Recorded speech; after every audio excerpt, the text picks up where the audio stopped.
Morning. Welcome to Monday Morning Coffee and Chat with Hallee Bridgeman. I'm so happy you could join me this morning. It's a snow day at our house. We had about 4 or 5 inches hit us in Fort Knox last night, so my kids are home, and I have a neighbor's kid, so if you hear a noise, that's why. It's also why I'm coming to you so late this morning.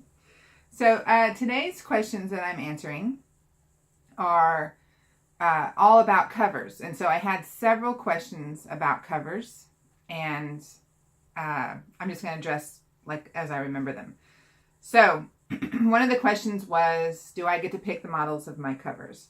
So oftentimes, most of the book covers that you see, the models are stock, which means that the cover's created or the picture's already taken, and you look through all of these massive collections of pictures and then choose the ones that will fit your book. And we've done that as we're doing the Dixon Brothers series, because the brothers are triplets and they're identical triplets. So I needed to find one guy in several different ways of dress with different women, and I'm actually having to like adjust the image of one of the women to fit, because I had the guys were right and 2 of the girls were perfect, and so the third picture we found with him with a girl was, okay, well, she can look like that, I don't care. So but like the Jewel series covers, this was a picture taken by the cover artist, and so was this, and so was this, but this one was stock, and this one was stock. So it just depends on the cover. Can I pick my own models? I'm not certain what the question means. I'll tell you that I've never picked someone out and said that's who I want the picture to be made. Our cover artist went to I think a beauty school or something, and she picked models and paid them and took their pictures.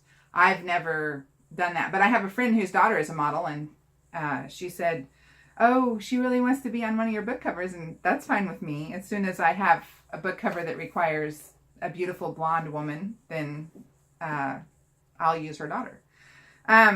Okay. Another question was, how much input do I have in covers? Okay. I am not an artist, and I am not a visual, like I can't walk into an empty room and imagine the furniture in it. I'm not capable of that. It fascinates me, the people who can do that. I can't look through a clothes rack and imagine what this I've pulled out would look like with that I pulled out over there. When I shop, I have to look at the mannequins. Or when I look through a catalog, that's wonderful because the people are already wearing clothes. So I don't think that way. I'm thankful that my husband is an active part of the Olivia Kimball Press Ministry, and that he understands visual art, because I don't, and I'm not an artist.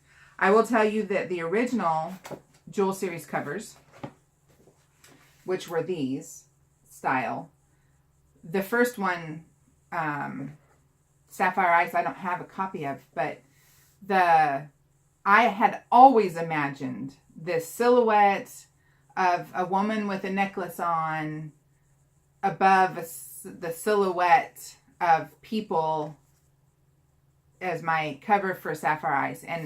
And when I clumsily explained that to our cover artist and my husband, they came back with, oh, well, here's this. And it was exactly what I had imagined. But we've changed them, so Topaz Heat went from this to this. And the reason that we changed them is because times change. These books were published 6 years ago this month. I started, Sapphire Eyes was published March 26th, 2012. And so styles change, images change. The covers can be completely fluid. I can change one every month and it won't hurt the the book. And so I'm always ready to make a change. When we published the Song of Suspense series, and I don't have any of those old covers, and I wish I did, because it's a great representation of when you make a change, why. So when we first did the Jewel series covers, the Song of Suspense covers, again, it was my input. This is what I imagine. And it was elements on a blank screen. And what made me imagine that was there was a murder mystery author, Nyagio Marsh, and I'm probably destroying that name. And my mom had all of those books, like the entire series. And each one, I think they were white or red or black, I can't remember, but there was like a single, a blade, a knife with a bit of blood on the blade, or like a bottle with a skull on it. So it was a single image representing the murder mystery aspect of the book. And that was what I thought, those would be perfect for my Song of Suspense. And so what we had was, and I won't pull up, my tablet has decided right now at this moment to die, but was images from the book. And so like the first book was about Melody, who was a country music singer, and James, who was like a corporate, electronic and information technology and data storage and stuff. And so there was like a pair of cowboy boots and a microphone and blood spatter, and it was what we thought was the perfect thing. And like an aria for Nick, he's a secret agent, and she was a nuclear physicist, and so we had like Nick's ID badge and a computer and maybe a gun bullet hole or something. And anyway, so the first 3 books, those were the covers, and it occurred to us very quickly after releasing them that they weren't selling. And one of the reasons we thought that they weren't selling is because they didn't come across as romantic suspense books. And the elements on the covers only made sense if you read the book. So you didn't understand what they were about until you read it. And so that's not going to sell a book. And so I need to grab it over here. I need to reach around my camera. So what we did was, here's the new Melody cover, and so it's clearly a romance. There's hints of suspense. And as soon as we changed the covers, they started selling. Much like we knew that they would and that they should. So, but I didn't have anything to do with that cover. And so I've kind of stepped back in the whole, here's my idea of what it should be, because my husband and cover artist are quick to say, okay, well, here's what you asked for. And I'm clearly not gifted in that area. The only book that I ever worked one-on-one with a cover artist without my husband's help was On the Ropes. And that was because he had just started a new job and was completely consumed with work. And I didn't want, if I went to him and asked him, he would have helped me, but I didn't want to ask him.